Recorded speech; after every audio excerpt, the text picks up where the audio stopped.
Baik, kembali kalau kita tengok, permulaannya nak jadi asas ni ialah bermula pada Knight Templar. Tahu Knight Templar? Bermula perang salib tu, siapa pengasas perang salib?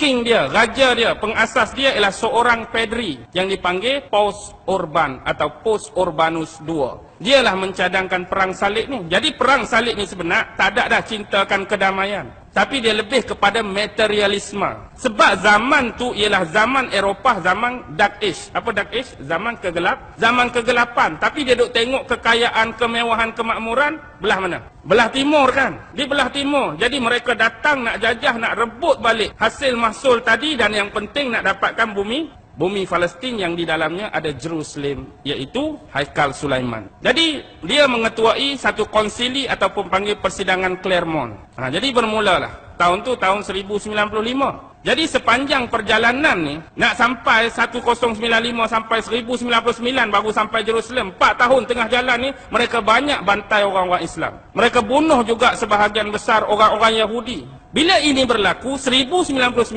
baru sampai Jerusalem. Kepung pula 5 minggu. Akhirnya minggu yang kelima mereka berjaya pecah masuk. Dan inilah berlaku peristiwa paling sadis, paling menyayat hati dalam sejarah. 2 hari saja mereka jarah, 2 hari saja mereka rata, hampir 40,000 Muslim mati terkorban. Juga sekali dengan manusia-manusia bangsa Turki dan Saraken. Mereka rampah Jerusalem dan mereka melakukan kezaliman dan penganiayaan ini. Sampailah 20 tahun kemudian, pada tahun 1118, 2 ksatria daripada Perancis, Hugh de Payens dengan Godfrey de Saint-Omer, menubuhkan Knight Templar secara betul-betul dianggotai oleh 9 yang lain.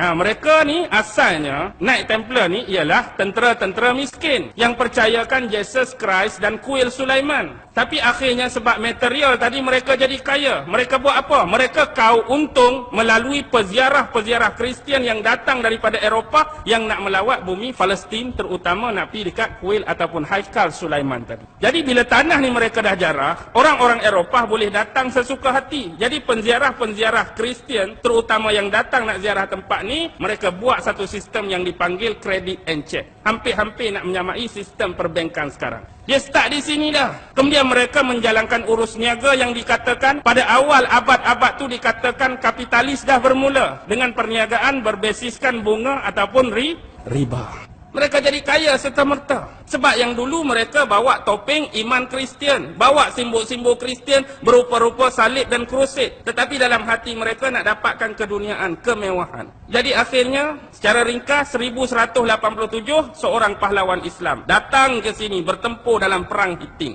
Siapa? Salahuddin Al-Ayyubi. 1187 perang, menang kita. Bila menang kita, mereka balik semula. Mereka balik, mereka pergi kawasan Eropah. Hak ni pula jadi pening. Raja-raja Eropah nak menangani politik mereka. Mereka pula dah serang-serang gereja, mereka dah serang padri-padri, mereka dah serang kependetaan. Sebab mereka duduk di Jerusalem, mereka jumpa satu benda. Hak bawah kuil Sulaiman, hak zaman Nabi Sulaiman tu, buku-buku sihir. Hak ni lah digambarkan harta dalam filem National Treasure, lakonan Nicolas Cage tu kan. Mereka dah bawa balik kitab-kitab sihir ni. Hak teras dia aliran Kabalah tadilah. Bentuk-bentuk ritual, occult dan penyembahan bagaimana nak berhubung dengan iblis, syaitan dan dajjal. Jadi akhirnya kerenah-kerenah mereka ni dapat dihidu oleh raja-raja di Eropah. Akhirnya atas campur tangan orang-orang terpenting 1307 Raja Perancis Philip de Bell mengumumkan penangkapan anggota-anggota Knight Templar ni. Gabung pula dengan Paus Clement. Padri masuk serta, gereja masuk serta menyokong Raja Perancis tadi, maka ditangkaplah. Lebih kurang selang 7 tahun kemudian 1314 Grand Master dia iaitu Jacques de Molay. Jacques de Molay ni dihukum. Lalu dia mati. Kemudian geng-geng hak lain ditangkap tu dibicarakan. Tapi walaupun demikian hakikatnya ada mereka yang berjaya lolos dan lari. Mereka cari satu-satunya negara di bumi Eropah yang tidak percaya kepada gereja Katolik pada abad tu. Siapa? Negara mana? Scotland. Mereka pergi ke Scotland, minta perlindungan. Siapa Raja Scotland masa tu? Robert de Bruce. Robert de Bruce lah lindungi mereka. Akhirnya mereka bergabung dengan siapa?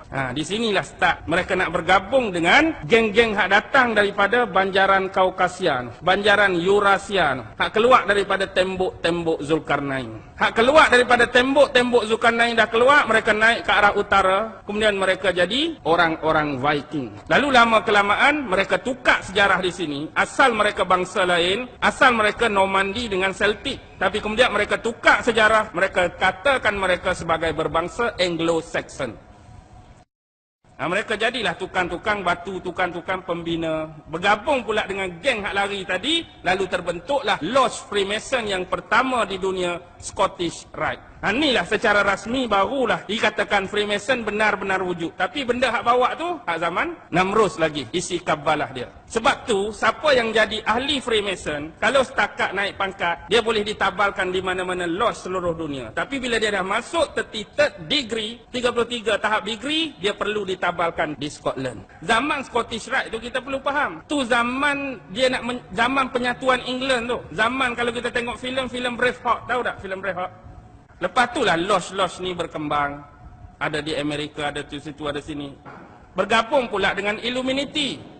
Illuminati ni, 13 keluarga tu lah. Keluarga Astor, keluarga Bundy, keluarga Collins, keluarga Freeman. Gabung pula dengan Merovingian. Keluarga-keluarga diraja. Lah ni yang jadi teras paksi dan ketua kepada Merovingian dan 13 keluarga Illuminati siapa? Ratu Elizabeth. Lepas tu bergabung pula dengan hak lain. Ada CFR. Ada Electoral Commission, ada Skull and Bone, macam-macam nama lagi lah. Ada pun nak letak kecil-kecil tu, hak division dia. Tapi hak teras ada pada Freemason, ada pada Illumination. Yang pasti kita nak suruh faham benda ni lama dah. Agenda ni nak dibawa oleh siapa? Oleh Namrus lagi. Dulu dia dah nak buat OWG, One World Government. Dan hari ini dia buat dalam bentuk baru NWO, New World Order. Sebab apa mereka nak ratah sangat Baghdad? Pasal apa nak serang sangat Iraq? Mungkin kata bab peluru berpandu, mungkin kata bab peluru tu, mungkin kata bab minyak, mungkin kata bab tu. Tapi ingat, ini bumi siapa? Ini bumi nenek moyang dia dulu. Tamadun Babylon ada di sini. Dan hari ini mereka menggunakan sistem-sistem nak menghancurkan setiap agama, menghilangkan hubungan antara manusia dengan Tuhan dia. Sedar ke tak sedar? Faham ke tak faham, perasan ke tak perasan, hari-hari kita sedang dikikis sekarang. Bagaimana bentuk dia? 8F. Nombor 1, faith. Dari sudut akidah, ringkas-ringkas. Lepas faith, dia akan dari sudut financing. Hak bank, hak riba, hak apa tu dari sudut keuangan. Yang ketiga, food, makanan. Dia akan masuk melalui makanan. Hak syubhah pun ada, hak tak halal pun ada, hak haram pun ada. Jadi kita duk makan, kita duk sumbat dalam perut kita, kadang-kadang kita tak perasan tu tak halal, itu haram, hak ni syubhah, hak ni tak ketahuan. Yang keempat, biasa orang perempuan pakai lawan-lawan, pakai baju fashion.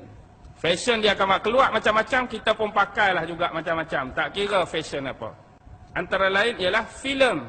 Filem macam-macam, mereka serat, mereka punya benda-benda di bawah pengaruh minda bawah sedar. Kemudian ada fiction. Fiction ni dia nak bawa cerita alien lah, UFO.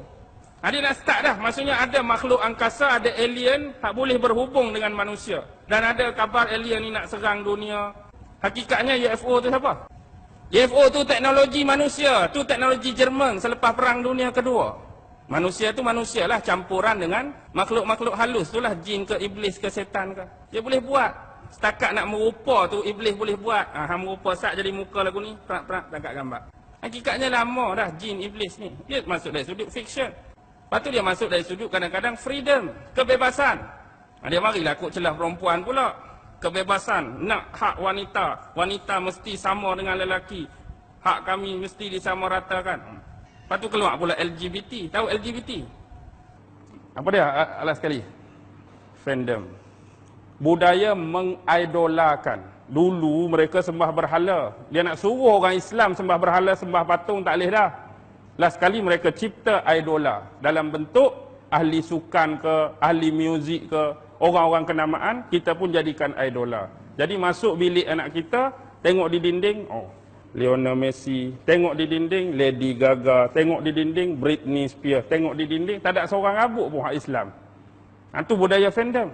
Tak sembah tapi jadikan mereka tu idola. Penyanyi tu, ahli sukan ni, hak orang, hak kita, hak budak-budak duk minat lah ni. Inilah budaya fandom.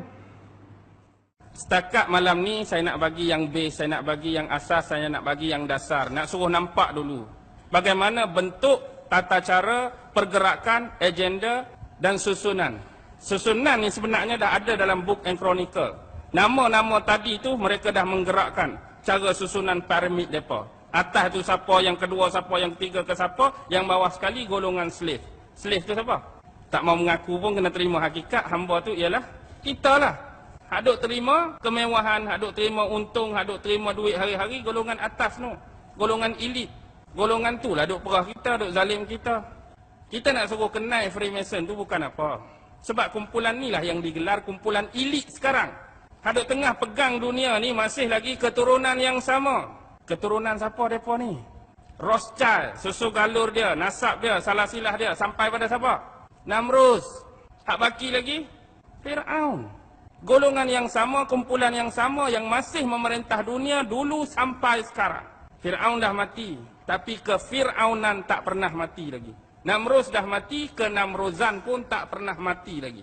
Kefir'aunan dan kenamruzan masih lagi memerintah dunia sampai hari ini.